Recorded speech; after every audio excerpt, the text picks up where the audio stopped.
મારું નામ રશ્મિકાંત શાહ, મૌધા બ્રાન્ડ એમ્બેસેડર લોકલ.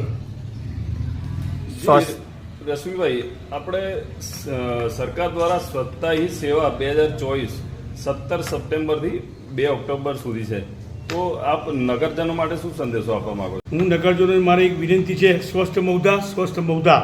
તો વાલા મારા નગરજનોને મારી ખાસ વિનંતી છે કે આપણા મૌધા શહેરને સ્વચ્છ રાખીએ અને સ્વચ્છ બનાવીએ. ભૂતકાળમાં 2008માં માનનીય નરેન્દ્ર મોદી સાહેબ મુખ્યમંત્રી જ્યારે ગુજરાતમાં હતા તો 2008માં સ્વચ્છતાનું આપણને મૌધા નગરપાલિકા ઇનામ મળ્યું દર વર્ગની નગરપાલિકા. તો એવી રીતે ફરીથી આપણે મૌધા શહેરને ઇનામ મળે એના માટે આપણે નગરજનોને મારી ખાસ વિનંતી છે કે મૌધા નગરમાં મૌધાનું ટ્રેક્ટર તથા ટેમ્પો સફાઈ માટે કચરો લેવા ઘર ઘર ડોર ટુ ડોર કચરો લેવા આવે ત્યારે એમાં ભીનો તથા સૂકો કચરો અલગ આપીએ અને કર્મચારીને સાથનો સહકાર આપીએ.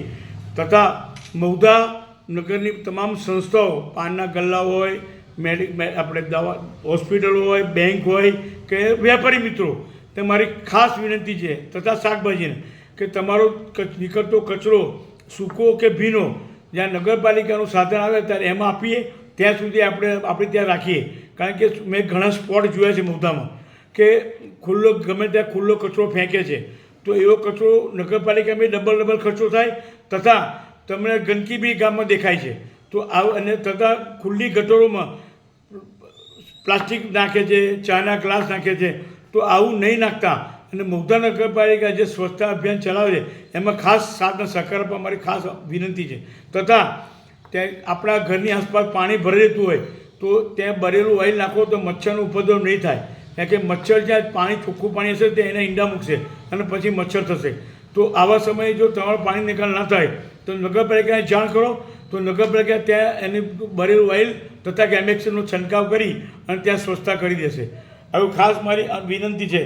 અને હાલ તહેવારોનું દિવાળી, નવરાત્રિ છે, દિવાળી છે, અનેક દરેક સમાજના તહેવાર આવી રહ્યા છે.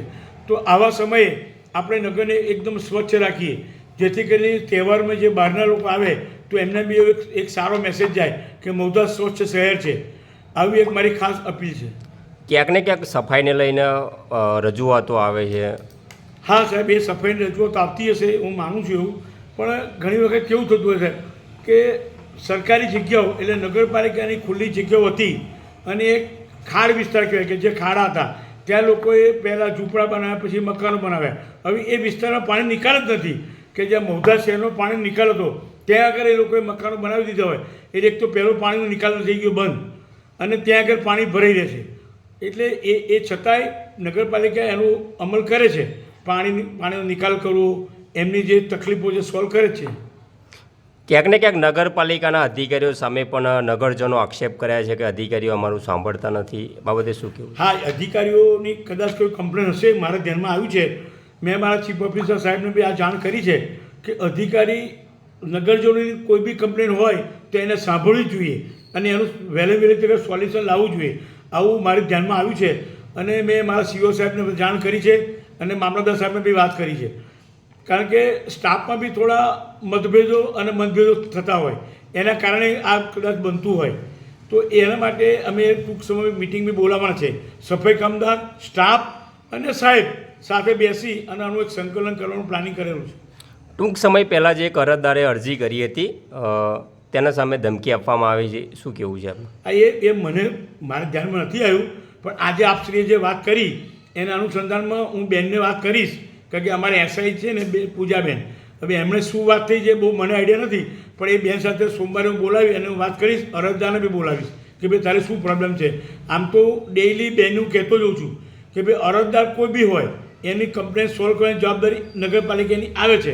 પાણીમાં ફસવું હોય એનું બીજું કે અરજદારોને મારી ખાસ એક અગત્યની વિનંતી છે કે તમે મકાન બનાવો, જૂનું મકાન તોડો તો એનું કાટમાળ છે તો એ ખુલ્લી ગટરમાં તમે જાય છે, એની જે ગટર ઉભરાય છે, ખુલ્લી ગટર જામ થઈ જાય અને જે ખુલ્લી ગટર બહાર ઉભરાય છે.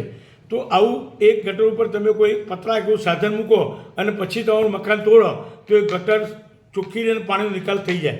તો મારા નગરજનોને ખાસ મારી અપીલ છે.